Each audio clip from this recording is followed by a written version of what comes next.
Imagine falling in love and knowing the law could call it a crime. Not a scandal. Not a secret. A crime.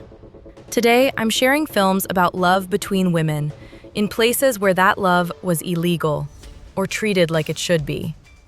These aren't forbidden romance fantasies. They're stories shaped by real risk. First, Rafiki.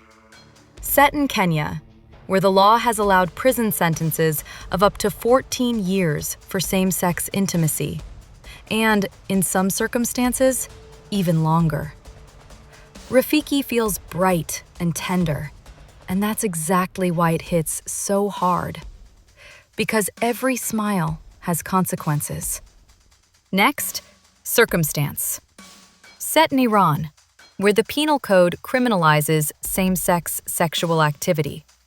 For sex between women, it can be punished by flogging, and under Iran's repeat offense provisions, a fourth conviction after prior punishments can lead to the death penalty. In stories like this, being seen isn't romantic.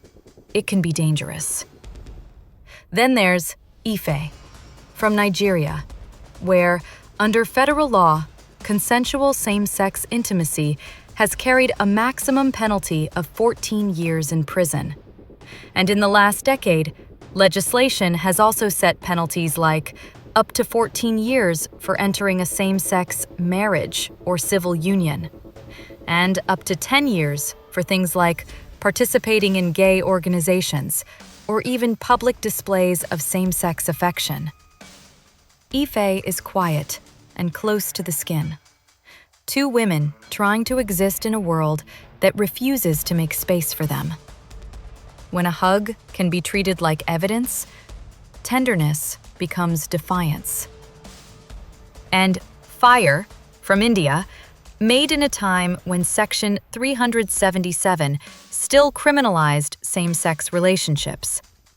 Under that law, the penalty could be as severe as life imprisonment, or up to 10 years in prison, plus a fine. Fire isn't only about love. It's about what happens when society teaches you to shrink, and you refuse. These films don't glamorize suffering. They show the cost of hiding and the courage of choosing love anyway. They remind us that visibility is not always safe, but it is always powerful.